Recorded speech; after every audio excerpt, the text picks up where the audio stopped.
Welcome to another edition of Weekend Spectrum, a program that spices up your weekend with human interest stories in and outside the Gambia. I am Mamadou Diallo. And I am Ndeku Mademba. Coming up on this weekend, with just 6 days before D-Day, the Public Utilities Regulatory Authority closes its 5-day registration process as it threatens to disconnect SIM cards. Local craftsmen waiting out a long and hard off-season count the cost as business run to its lowest. Welcome back.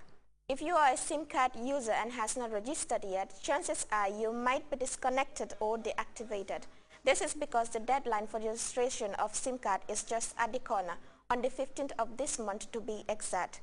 While GRTS spoke to Idambub of Pura during the last day of the registration process to explain what are the ramifications of such a campaign on the hugely lucrative GSM sector and its army of subscribers. It's been a very long process, and of course, as we had indicated earlier on before the project started, we had gone round to study other countries and to look at how they had made sure this project worked, to look at why it failed in other places. So based on that, we came up with a strategy which would take into consideration our local context to ensure that the process would work. So it's been very extensive, and most people believe SIM card registration has to do with mobile phones, which is why the GSM operators are tasked to do it. But if you look at all the objectives to registering the SIM card, it requires other stakeholders to be involved, which is why we have, the Ministry of Interior, we have Immigration, we have IAC, various different institutions who are actually mandated to identify and produce identification documents for the subscribers. So it's been a very collated, extensive process that we've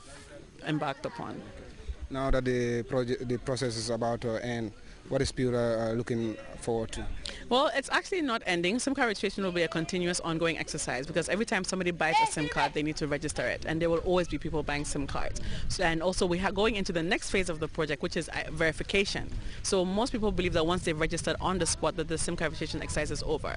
It's one thing to produce your documentation, but now we have to go and ensure that the documentation you've provided is actually authentic and it actually will allow people to identify you when the need arises. So we are going to the second stage, which is not as public as this one, which is now to verify the documentation, and then we will notify the subscribers to say you have been successfully registered, and that's where you know that the process has ended for you as a subscriber, when you receive that text message on your phone. Okay.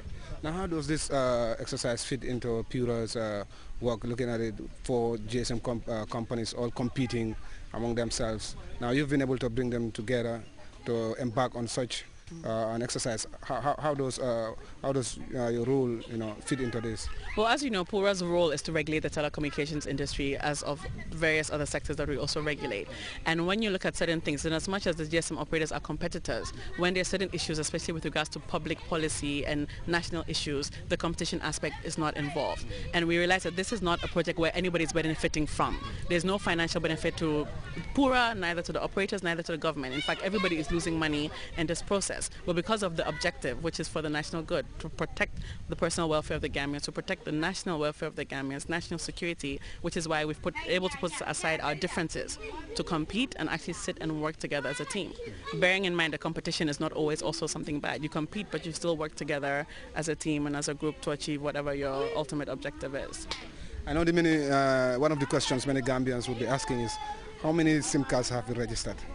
Well, as I said earlier, one thing to actually say that you have been registered is after you've been verified and notified. So at this point is the first stage where the obligation of the subscriber has been fulfilled. They have gone to register their SIM card. But it's only after we verify and say Idambub is who she says she is, then we can say this number of people have been registered. Because if we give you a figure now and we go to verify, realize that half of those identification documents are invalid or have been fraudulently used, then the data would not be substantially or adequately reflective of actually what we find on the ground. So in other words, you're saying someone may register, but at the end of the day may have his or her SIM card disconnected? No, not disconnected. I may register with the ID card, which I may have duplicated illegally, or I may use a documentation which is not valid. And it's only when the immigration and the IAC go through these documentation and say this person has provided valid documentation, this person has been invalid, which may be as a result of incorrect entry, it may be as a result of various issues. But the disconnection is going to be on the face value, which is those who have not come at all to register. If you've registered, then you cannot be disconnected because you've fulfilled your obligation of presenting yourself in person and giving a documentation. So you cannot be disconnected for invalid data. You can only be disconnected for not registering at all. Okay. Now, many people tend to take this for granted. The attitude among Gambians is such that they tend to, take things for granted. Now, is Puro seriously gonna disconnect those SIM cards that are not registered? I think that's an important question, and I think we'll find that this attitude that we mentioned has changed, because a lot of people have been rushing to register their SIM cards, and they've been saying because we don't want to be deactivated.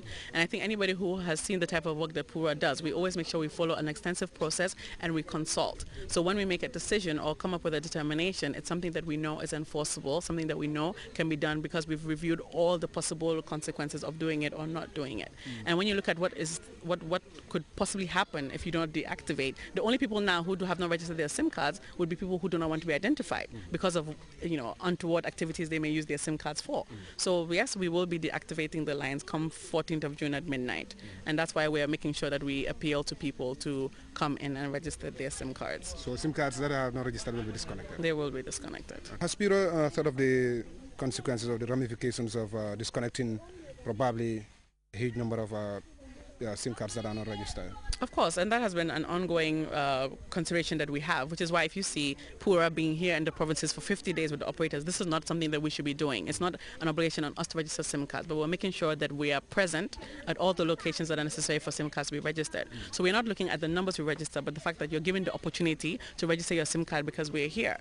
Of course, when you look at, as Burama had mentioned, when you look at SIM cards, as a GSM operator, I may exaggerate my figures, I may inflate my figures. I may buy 20 SIM cards in a month or 20 SIM cards in a year, because when you drop it, you pick it up, they're cheap, practically free. And so you may look at the figures and think there's so many people unregistered, but are those people actually using their SIM cards? Are they using their lines? Of course, we have to take in consideration the effect on the economy. We don't want to cripple the GSM operators. We don't want to also cripple the sector, which is why and there are also rippling effects, of course, which is why we're going through an ongoing consultation. And mind you, disconnection has different phases. To disconnect you doesn't necessarily mean that you will not be able to receive phone calls, or doesn't mean you cannot receive text messages. There are different modes of deactivation, which is what we're considering at the moment. But the fact of the matter is there would be consequences for not registering a SIM card, especially in consideration of the long period of time that we've given. If you look at Liberia, it's 3 months that you're given before you're disconnected. We went the extra mile of 6 months, and we're also going the extra mile of going out to meet the people. So at this stage, there's no reason that anybody would not have for generally not being able to register their SIM card. Okay. Now, after this process, now anybody who buys a SIM card will need to register it. Because the reason why I'm asking this, just recently some shops around town, you see a certain subscriber selling SIM cards, and which the shopkeepers are not necessarily registering.